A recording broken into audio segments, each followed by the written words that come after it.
We had never quite seen a story like Brock Purdy. He went from Mr. Irrelevant to leading his team to 4 playoff wins in just 2 seasons. And while many are quick to label Brock Purdy a product of Kyle Shanahan's system, the fact is those type of quarterbacks don't lead the league in yards per attempt or set a single season passing yards record for a franchise like San Francisco. Especially when you consider the fact his offensive line consistently ranked in the back half of the league in pass protection. But despite this, he led the league in yards per attempt with 9.6. Other MVP candidates such as Lamar Jackson came in at 8, while Patrick Mahomes just averaged 7 yards per attempt this year. Purdy's ability to overcome San Francisco's offensive limitations also give a good insight into the player he is. Today we're going to dive into Purdy's film to really analyze how he destroyed the league last year. While Purdy led the league in yards per attempt with 9.6 as well as rating with 113, he didn't stop there. In his second season alone starting, he set a single season passing yards record for San Francisco with 4,280. And when we go deeper in his film, a lot of his success has to do with his ability to read defenses,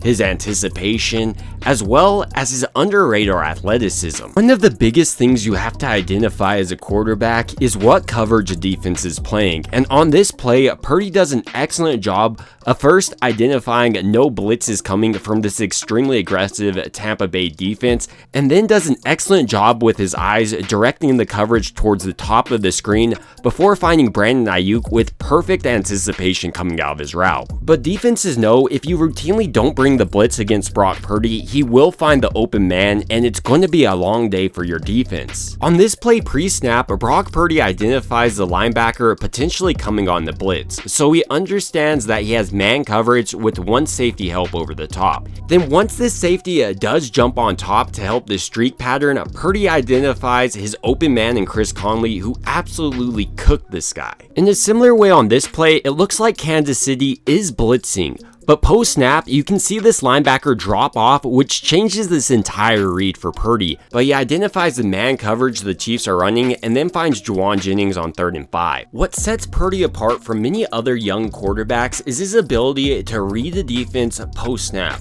All throughout this Kansas City game, they were playing man coverage in similar looks to this. But during this play, they drop off into a cover 2 look, which you can tell Purdy identifies by looking at how the safeties drop off. He then identifies how this linebacker carries over the top with Brandon Ayuk and understands Juwan Jennings will be coming open, and then he throws it as soon as Juwan Jennings is coming out of this route. Purdy's ability to process the defense pre and post snap make up for a lot of the limitations he had coming in this league, and I think is a big reason why he's a top 5 quarterback. But Purdy's processing alone only tells part of his story. The other part has to be the poise he plays with inside and outside the pocket.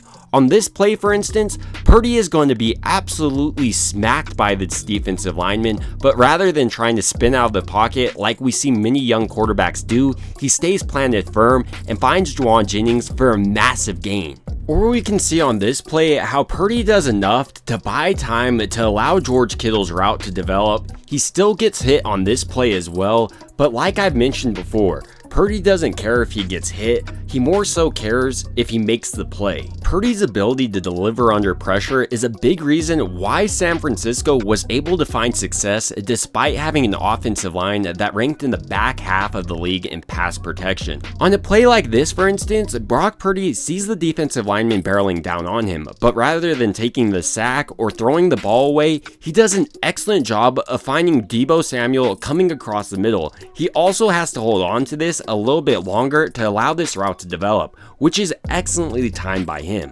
Purdy's ability to extend a play doesn't come from just within the pocket though, he also does an excellent job in open space. On this play, for instance, he understands Christian McCaffrey is covered up, the wide receiver he was going to throw to, so he spins outside the pocket, but he does an excellent job of keeping his eyes down the field. And I know the cardinal sin of a quarterback is throwing across your body, but Brock Purdy seems like one of those guys who can just do it effectively. But Purdy's athleticism isn't just enough to extend plays, it's enough to make his own, and I think one of his biggest slept on attributes up to this day. Purdy, for instance, is both quicker and faster than Patrick Mahomes, running his 40-yard dash in 4.84 seconds and his 10-yard split in 1.55 seconds. But for some reason, Purdy is considered unathletic, despite him making plays like this. What I really love about Purdy scrambling is how he's looking down the field to get into the hands of one of his playmakers. But on a play like this, he also understands there's no one open,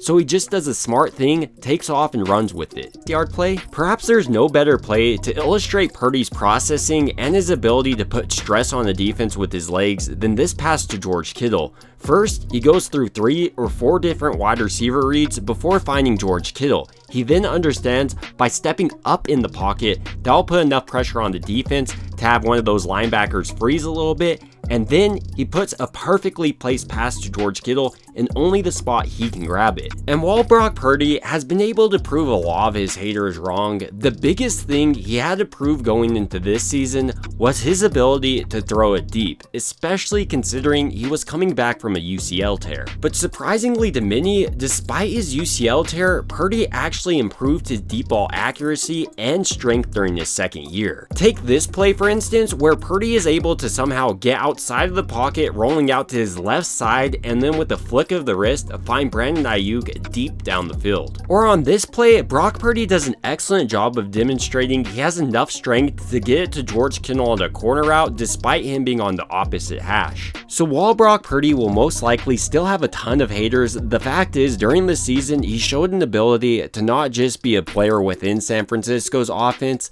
but make San Francisco's offense better. To really highlight this point, we're going to focus on this Jaguars play where Brock Purdy pump fakes this defense for a massive gain and a touchdown to Kittle. On this play, you can see how Brock Purdy is just toying with this defense. He pump fakes this safety to really draw him towards Brandon Ayuk, and once he has him there, he just lets this thing fly to George Kittle. And even despite having pressure in his face, this is a perfectly thrown deep ball, something many people said Brock Purdy just can't do. Throughout 2 years so far in the NFL, Brock Purdy hasn't even had a full offseason, but despite that, he's one of the league's best quarterbacks, so going into his 3rd year with a full offseason, I expect him just to continue to improve. When you couple the fact that this is his contract year, well, the rest of the league really should be afraid. But ultimately, these are just my thoughts about one of the most insane stories and seasons I think we've ever seen. And I'd like to hear your thoughts down below, and it would also mean a ton if you liked and subscribed. And as always, I hope you guys have a great rest of your day.